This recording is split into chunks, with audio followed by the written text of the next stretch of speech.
Hey everyone, this is Irene with CBiz Media, back with you again, doing something a little bit different. We're talking about this show, White Lotus. I believe it is an Emmy Award winning show. It's quite controversial. It's for adults only, of course, but the whole show and the vibe of the show, I feel, is what my theme is. This is about the spirit of excess and valuing life. So it's people on here that are somewhat entitled. They have excess, and so they do some kind of wild things. It's supposed to be a comedy. I feel like it's more drama, but when Jennifer Coolidge was on there, I mean, she just has an automatic comedic thing going on. And I did enjoy her character, but we're now in season 3. She's no longer there, but just to see some of the debauchery that the people get into on this show, it can be kind of crazy. But I feel like it also has impending doom in it. It has lessons and consequences as well. So nobody's getting away scot-free with the things that they've done or that they're doing. Except maybe at this point one person, but the impending doom, I'm sure, is going to come. But not sure how the series is going to play out. The whole thing might be kind of a chase scenario. Not to get too deep into the series, because I really just want to focus on this one episode, episode 5, and one portion of the episode, not even the whole episode. So it's a character that he wants to get revenge. Okay, so the White Lotus is, for one, an amazing resort. They have some in different locations across the world. I believe this one is in Thailand. And correct me if I'm wrong on that location. You guys, I always say that. Email me at cbiztv@yahoo.com, especially if you're a fan of the show. It can be seen on HBO Max. It can be, the repeats can be seen there as well, but it's not for all audiences, and it's definitely a show for adults. But what I wanted to pull out of it, before I pull that out, I do want to kind of set the stage where there's a gentleman on here. He's out in the resort with his girlfriend, but he has something else on his mind the whole time. He has an agenda, and he wants to get revenge on someone that harmed a family member, without giving the whole story or the whole thing away, and without focusing too much on that. So he meets up with a friend, I think in Bangkok, where he's gonna try to execute this plan. And the friend is supposed to be helping him out, and he's kind of in the business of doing these type of, I guess, dark things. So he's like kind of catching up with him. And the friend, I don't know, Buddhism is also a big, I'll say, topic in this season. And just having that simplicity and that oneness, and finding yourself. That's kind of what the whole resort situation is kind of supposed to be as well. It's supposed to be a spiritual, deep thing, beyond just being in luxury. So the friend, he's kind of telling his experience. Well, no, I don't drink anymore. He's drinking tea, and the guy that's going out for the revenge, he's drinking like some liquor or whatever his preferable drink is. And then he starts talking about his experiences being in that country, and how he just did so much debauchery. He had interest in women, so it was the certain women of that culture that he was most attracted to. So he would get with all these different women. He had money, so it was pretty easy for him to go from clubs to person, and he just would do this every night until it became like nothing to him. Like, it was so easy, and it was like almost like every day. It was almost like breathing, so it became boring. The most exciting thing that you would want to do in life, or the most thing that you enjoy doing, comes to the point where it's so easily accessible that it's boring. So he said, I no longer want to, just be with these women. What if I could be one of these women? So then he put himself in positions where he was as the woman character. And I'm not going to like get too much into detail, but other men were involved in sexual situations. And he was he was really attracted to the women of that culture. He started to try to be them because he became so bored of just getting what he wanted from them all the time. He had the money, he just could get what he wanted. So he wanted to be them. And he even ended up dressing like them. Like, it just goes into this whole tailspin, and just he goes down the rabbit hole of just what excess could do to someone when you can just get whatever you want. And it becomes boring, and you have to up the ante. You have to do something bigger. You have to do something else in order to get satisfaction. And some of the things became a little bit, to me, strange, a little bit deviant, a little bit just out the box, to the point where most people would probably not do this. It's just like his mind just went wild and went to the farthest place. And then all of a sudden one day he's like, none of this fulfills me. I'm gonna let everything go. I don't even drink anymore. I'm becoming a part of the Buddhist lifestyle. I let everything go. I'm even letting sex go, being celibate and not even drinking again. And like everything is all just let go. And like some type of cleanse, I guess. But it's something that's going to be for the indeterminate future for him. Because it's like he's been there, he's done everything to the point where now he is doing nothing. And that nothingness and that empty space brings him more peace than being able to access everything that you can access. So he was sitting there telling this whole story. And I really like the actor that plays that part.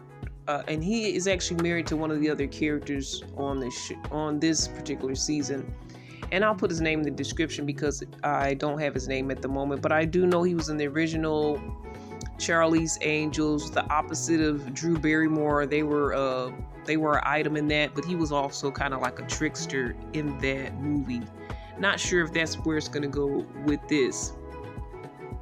But like the way he monologued it, he just told us the whole story. I felt like I didn't even need them to cut to, flashbacks of him doing all these things. It was just like he was enough to just tell this story to me. And it was funny because his friend was just kind of had his mouth open like, what? He's just telling it in a matter-of-fact way. Like, I did this and this. And his mouth is open like, I've done some wild things, but what is this? What is he even saying?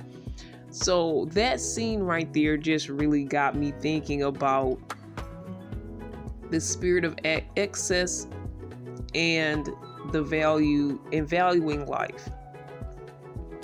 When you are in certain places, when you grow up in a certain way, when you live a certain lifestyle where everything's accessible to you, you don't value it as much. You don't respect it as much. And even to the point of not respecting people as much, because people can even be expendable with a flick of the wrist, with a credit card, with plastic, with a dollar sign, with money in hand. So everything becomes expendable, not accessible. Let's just stick with expendable because I'm mixing up words. So it just made me think about how you can be to the point where you have so much that you have nothing at all, and actually nothing at all was his salvation, and just letting go of everything. Because sometimes we can idolize the things of this world. We can, because we talk faith, love, and trends here as well, and we don't always talk about directly from the Bible, but we talk about Bible. We talk about controversial topics. We talk about shows that probably Christians may not even be watching. We talk about things in the world and community and life. But getting to the spiritual and the faith-based side of it, it's like, what if you gain the whole world and you lose your soul? What is it to do that? And I know we've heard that before, so that's kind of what he did. He He did everything to find this pleasure, and he just kept doing it and was easy to do, and to the point where nothing gave him pleasure. So having limits and limitations to your life, and being in a space where because most people say limits, we don't want limits, we want to be able to do everything. But is everything good for you to do? There's a scripture talking about, everything is lawful, but is it expedient for you? You can access and do everything, but is it actually good for you? Is it gonna help you along in life? Is it gonna be a blessing to you, or is it gonna end up being a hindrance? Is it worth doing?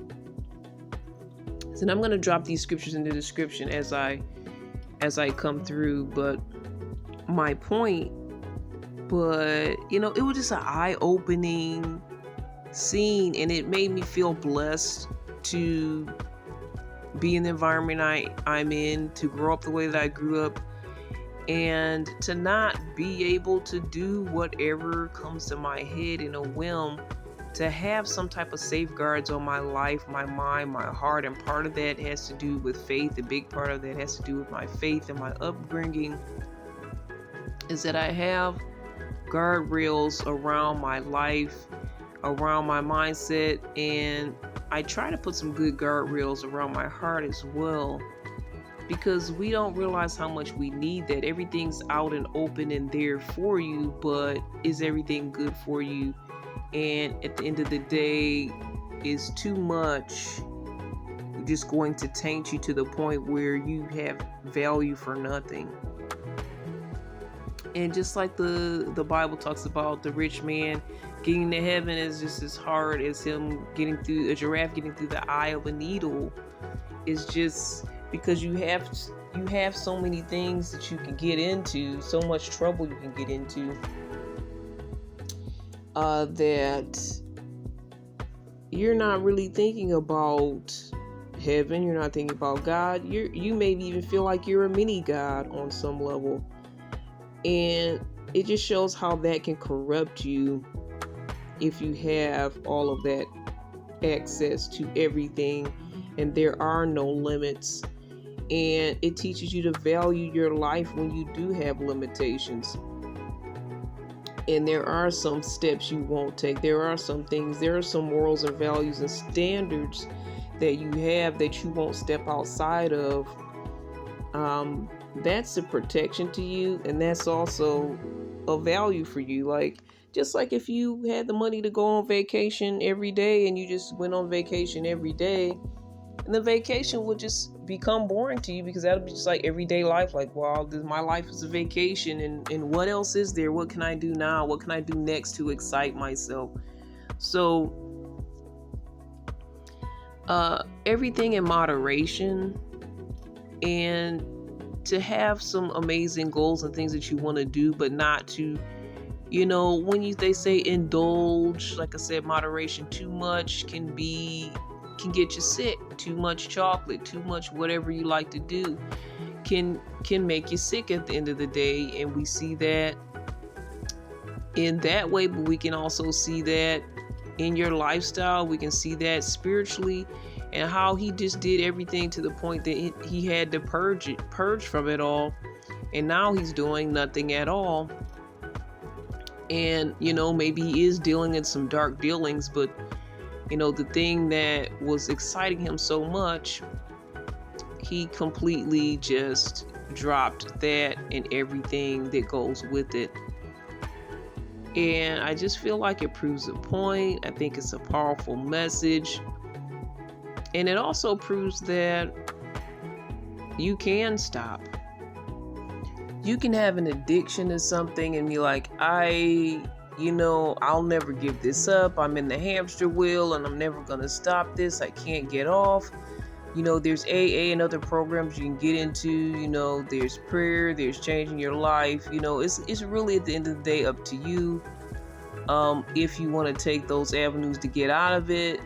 But yeah, like, he went from everything to nothing and decided to kind of let those things go. So it proves that you don't have to be stuck in that cycle, and you can let go of some of these addictions and some of these things. It's almost like he he did so much of this stuff that it kind of just wore him out to the point where he just had to let everything go. You don't want to go that route, but it's like he's tired of all of the mess and the messiness that he's lived and done, and it's fulfilling for a moment, but then it goes away. And I think that's part of the reason why some people give their life to Christ as well, because they've been in the situations where things were fulfilling, and they just feel numb to everything now because they've done these things and it's no longer giving them that feeling. They're no longer getting that high, and there's nothing greater that they can get into.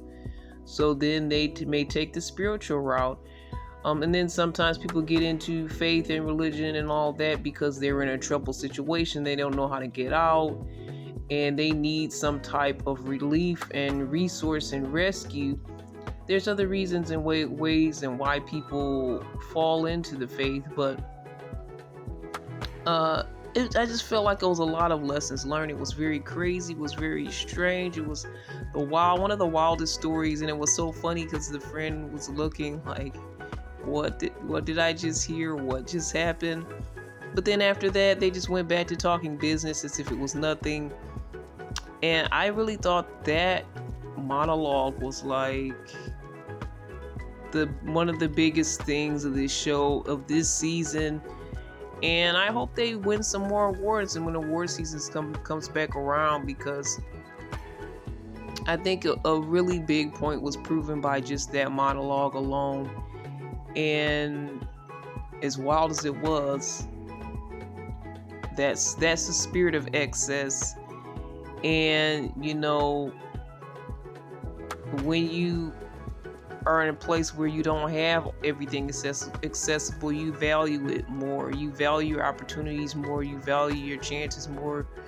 You value those special times you can have because they're special, and it's not something that you can just do at any moment. So,